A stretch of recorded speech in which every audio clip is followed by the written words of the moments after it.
본 영상에는 영화 원더우먼에 대한 스포일러가 가득 들어있습니다. 아직 영화를 안 보신 분들은 빨리 영상을 멈추세요. 반갑습니다. 이순국입니다. 원더우먼이 개봉한 지 일주일이 넘었죠? 일단 박수 칠까요? 일단 총평을 먼저 얘기하자면 이 영화는 진작에 나왔어야 했으며 앞으로 나올 솔로 영화들이 이런 식으로만 나온다면 DC에게도 승산은 있다 정도 되겠고요. 조금 디테일하게 들어가서 영화의 좋았던 부분과 아쉬웠던 부분을 얘기해봅시다. 일단 좋았던 부분은 전 되게 여러 가지가 있었는데, 첫 번째, 많은 분들이 말씀하시겠지만 액션이 정말 좋았어요. 이거에 대해서만도 정말 오랫동안 말할 게 있는데 이 리뷰가 꽤나 늦게 올라가는 리뷰고 이미 많은 분들이 이거에 대해서 얘기를 하셨을 테니까 액션 너무 마음에 들었다, 박력 있는 동시에 우아하고 간지까지 챙기는 아주 디테일한 액션이었다 정도로 마무리하고요. 크리스 파인의 연기 또 많이 말씀하셨겠지만 조금 얘기를 하자면, 저는 히어로 영화를 보다 눈물을 글썽할 줄 몰랐는데 뒷부분에 둘이 명백히 사랑하는 사이인데 둘의 이제 마지막 대화가 될 텐데 한 사람이 하는 말을 이 사람은 못 알아들어요. 얼마나 나중에 마음이 아플까. 감정적으로 동하기 시작하는데 비행기 안에서 그 디테일한 표정 연기, 만감이 교차하는, 울 것 같다가 비장하기도 했다가 마지막에 살짝 미소까지 지으며 터져버리는 크리스 파인의 그런 연기가 없었으면 영화의 무게가 이렇게까지 잡히진 않았을 거라고 생각해요.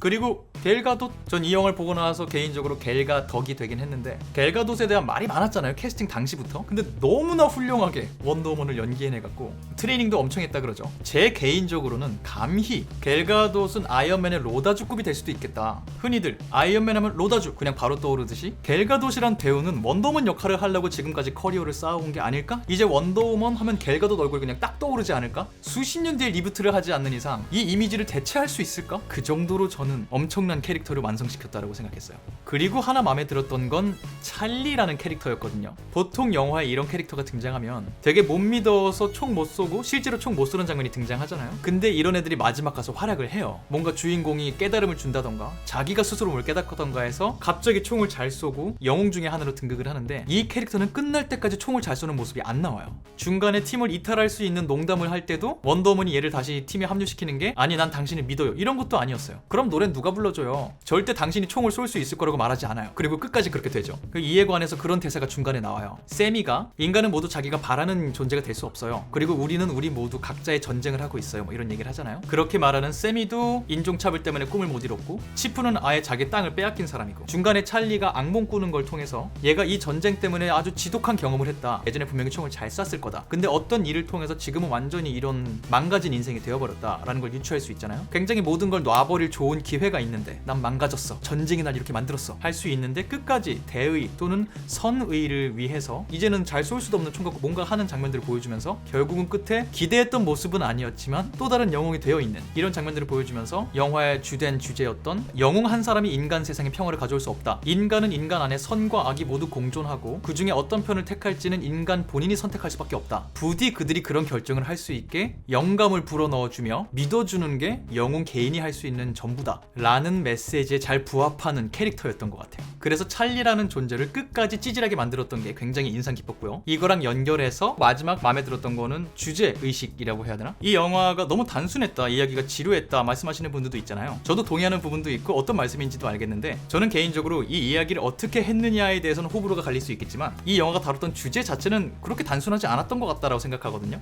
단순히 원더우먼의 성장기 혹은 영웅이 있어야 되는 이유, 인간에게 영웅이 있어야 되는가 도 있었지만 좀 더 깊이 들어가면 인간은 도와줄 가치가 있는가, 신의 입장에서 바라보는 거죠. 신의 능력을 갖고 있는 내가 인간을 도와주는 의미가 있는가 까지 들어갔잖아요. 그래서 아레스를 죽일 때까지는 되게 선과 악이 분명한 영화 같았는데, 아레스가 죽고 나서 벌어지는 일들, 그때부터 본격적으로 영화가 하고 싶었던 얘기들, 민간인을 아이들까지 무차별하게 죽이는 거, 그건 아레스의 영향이 아니고는 할 수 없다, 인간은 지혜롭고 현명하다, 인간은 선하다, 말도 안 된다. 거기에 대해서 트레버가 얘기하잖아요. 나도 그렇게 말하고 싶다, 이 모든 게 한 사람 때문에 일어난 일이라고 말하고 싶다, 하지만 그게 아니라 인간이 그렇다. 그래서 그 부분이 조금 빨리 지나가긴 했지만 저는 굉장히 생각할 거리도 있다고 느꼈기 때문에 이 영화가 제시한 답이야 호불호가 갈릴 수 있지만 이 영화가 다루려고 했던 주제는 그렇게 단순한 건 아니었던 것 같다. 꽤나 깊이가 있었고 여러 이야기가 있을 수 있는 주제였다. 그리고 이런 주제들이 다 소개가 되었기 때문에 이 주제와 관련된 사건을 직접 겪고 이 주제에 관해서 깊이 생각을 해보고 자기만의 답을 내린 캐릭터가 바로 원더우먼이다 라고 소개하는 영화였고요. 이런 철학과 인간을 바라보는 관점을 갖고 있는 원더우먼이 앞으로 DC 영화에 나올 거다 라고 잘 소개를 해줬기 때문에 전 이 영화가 정말 잘 만들어졌다고 생각해요.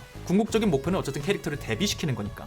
잘 생각해보시면 어벤져스로 대표되는 마블 영화들도 데뷔 전부터 엄청 평이 다 좋진 않았어요. 어벤져스 1이 나오기 전에 개봉했던 영화들 특히 보면 아이언맨을 제외하고는 인크레더블 헐크, 토르 1편, 캡틴 아메리카 1편, 퍼스트 어벤져 같은 경우에는 3편 다 우리나라에서 흥행도 못했고요. 대중적으로 영화에 대한 평가 자체도 유치하다 여러 얘기가 있었어요. 그런데 어떻게 됐든 캐릭터를 소개시키고 어벤져스라는 영화를 통해서 빵 터트려서 이게 다 평가가 올라갔던 부분도 있었죠. 그리고 그동안의 기간 동안 마블이 익힌 노하우가 집약돼서 나온 앤트맨과 닥터 스트레인지 데뷔 영화, 그건 다 흥행했죠. 이런 맥락들을 살펴봤을 때 DC가 저스티스 리그라는 커다란 그림을 그리기 위해서 만들어낸 솔로 영화가 이 정도 나왔다는 건 저는 굉장히 고무적인 일이라고 생각하고요. 제가 개인적으로 봤던 히어로 영화들의 데뷔 작품들 중에는 최고 중에 하나였다 라고 감히 생각합니다. 근데 뭐 완벽한 영화는 없잖아요. 저도 이 영화가 완벽하다고 말하는 게 아니에요. 아쉬운 부분이 있어요. 크게. 가장 아쉬웠던 건 뭐 많이들 말씀하시지만 개연성 부분. 제가 개인적으로 가장 걸렸던 건 중간에 등장하는 애정씬. 굳이 그게 등장했어야 됐을까? 그게 없어도 끝에 가서 트레버가 난 당신을 사랑해요 라고 말을 했을 때 충분히 그래 트레버는 저럴 수 있을 것 같아 라고 생각했을 것 같아요. 저는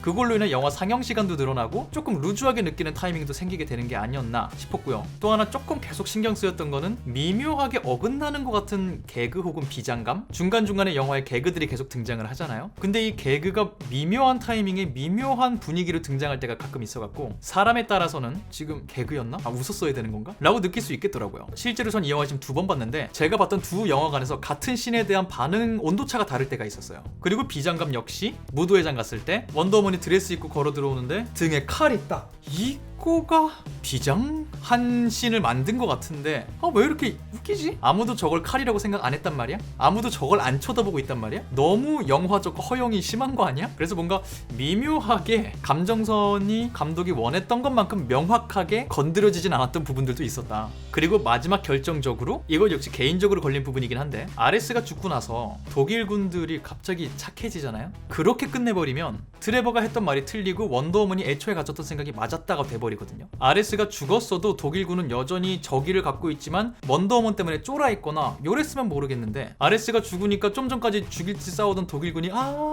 이래버리면 원더우먼이 맞았네. 인간은 착한데 아레스 때문에 다들 못되게 행동하고 있었던 거네 가 되어버린단 말이죠. 이렇게 보는 게 맞는지 모르겠지만 저는 그런 생각이 들더라고요. 그렇게 되면 영화가 던진 무거운 주제와는 전혀 어울리지 않는 오히려 진짜 선악 구분이 명확한 단조로운 결말이 되는 게 아닌가? 그럴 거면 이 질문은 왜 던진 거지? 라는 생각을 하긴 했어요. 그리고 진짜 마지막으로 이건 영화 외적인 부분이긴 한데 마지막에 가서 굉장히 중요한 대사들의 번역이 조금 더 디테일하게 됐으면 어땠을까 라는 생각을 한 부분이 있었는데 마지막에 정말 중요한 대사 2개가 크게 등장해요. 원더우먼이 탱크 다시 던지고 나서 네 말대로 인간은 악해 하지만 그들에겐 선한 면도 많아 라고 했던 대사는 영어로는 네가 인간에 대해서 말하는 거는 다 맞아. 근데 인간은 그것보다 훨씬 더 나은 존재야. 그러니까 네가 말한 그게 맞지만 그게 다가 아니야 라는 말이었고요. 인간은 구해줄 가치가 없어 라고 말했을 때 가치가 있어서 그러는 게 아니야. 중요한 건 뭘 믿느냐지. 난 인간을 사랑해 이런 대사를 하잖아요. 그것도 가치가 중요한 게 아니야. 어떤 믿음을 갖고 있느냐가 중요한데 나는 사랑을 믿어 라고만 말을 했어요. 그게 이제 트레버 회상씬 직후에 나오는 거니까 정의, 긍휼 여러 가지로 확장될 수 있는 사랑, 인간이 다른 생명을 사랑할 수 있고 그것을 위해 자기 자신과의 전쟁에서 승리할 수 있는 그 힘을 나는 믿어 라고까지 갈 수 있는 대사인데 난 사랑을 믿어가 난 인간을 사랑해 이렇게 돼버리니까 그냥 단순히 정말 신적 존재가 난 인간이 사랑하니까 지킬 거야 가 되어버린 게 아닌가 라는 생각을 저는 했습니다. 물론 제 해석이 틀렸을 수도 있어요.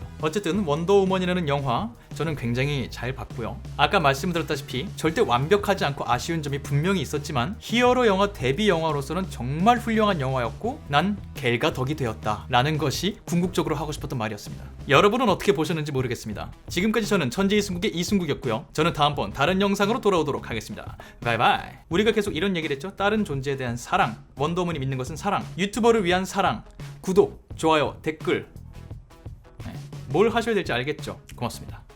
바이바이.